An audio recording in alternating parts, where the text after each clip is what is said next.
Hi, my name is Joe Jackson. I'm a journalist, author, interviewer, and broadcaster, and the podcast you're about to hear is one I hadn't intended to upload. However, this morning, June 16, 2021, after uploading a podcast featuring Bono reading during an interview we did in 1993, a poem he wrote called In Cold Blood, I put up a podcast about an interview I did with Nancy Sinatra in 2004. Actually, I hadn't heard the tape since then. And I forgot that towards the end of the interview, Nancy gushed like any doe-eyed fan about not just the song Bono wrote for her father and she then recorded, but also about the fact that at one point while visiting Dublin, Nancy told her driver, "I have to see Bono's home." I love the image, though I hasten to add that this was in my mind as phrased in a question, of Nancy climbing Bono's gate to get a closer look at the house. All of which reminds me of something I want to clarify about an exchange Nancy and I have towards the end of this short podcast. One morning in 1994, I visited Bono's home to do an interview about Elvis for a book I was writing. We actually ended up doing the interview in a nearby hotel, but before we left the Houston household, he told me that they moved the gate to stop people peering up at, say, Allie when she goes out in the morning to get the milk or whatever. Now, they were lining with a copper plate the gate. I suggested jokingly that maybe a la Sinatra, Bono could put a sign up that read, "If you haven't been invited, you better have a damn good reason for ringing that bell." Bono loved it, he laughed, and he said, "Yeah, but I'd never get away with that."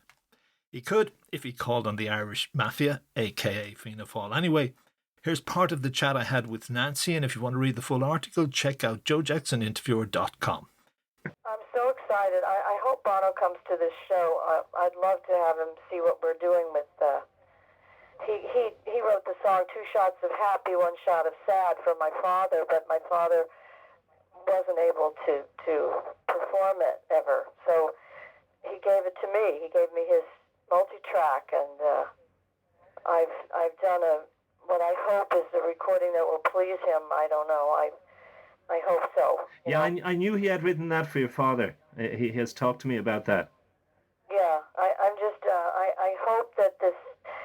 There was somebody started a nasty tabloid rumor that Bono was angry with me for stealing the song, but that's not true. I haven't heard that. I'll give you one last thing about Bono, which I thought was very funny, because he and I were talking about it. The song Soliloquy, because it ends with the father seeming to care more about the girl. Both he and I, as sons with our individual fathers, didn't like it. We thought the son, or Bono said to me one day, "Fuck that song for what it did to my dad." And as a boy growing up, I must admit, and I told you my dad put the picture of Frank and Nancy on the thing, not Frank and Frank Jr. So the song goes more towards the "I got to take care of the woman and the boy can take care of himself." And Bono said to me, "That's a bad message to be sending out. You should take as much care of a son as you do of a daughter." Yeah, but my dad didn't write that. Oh, I know he didn't write it, but by God, it had an influence on a million fathers. Well, why? What does he mean for what it did to my dad? Oh, no, he's just saying that a lot of fathers believed, let the kid go out on the street and play football and learn how to fight, but you really only have to take care of a daughter. That the boy will take... the line is you can have fun with a son, but you got to be the father to a girl. Yeah, I know that. That's the very line.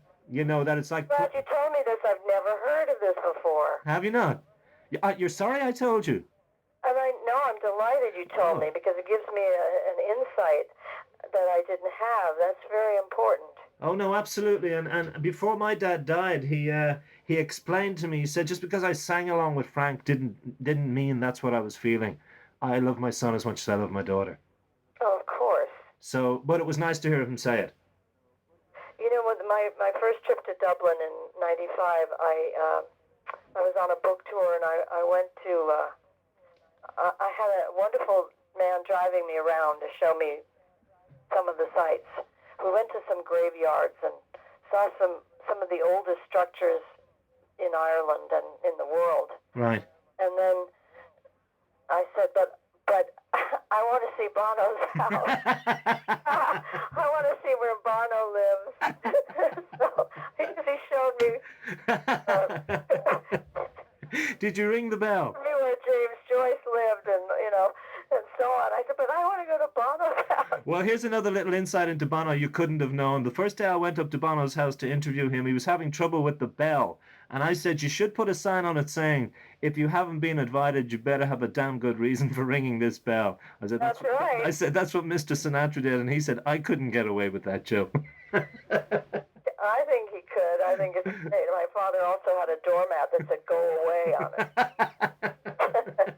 I don't know if you get away with that in Ireland too. Nancy, it was... That was my one of my memories of Dublin. I could not see the house, but I saw the gate anyway. Was that you climbing up on the gate? No, no, but I took pictures of the front of the house, up front of the property.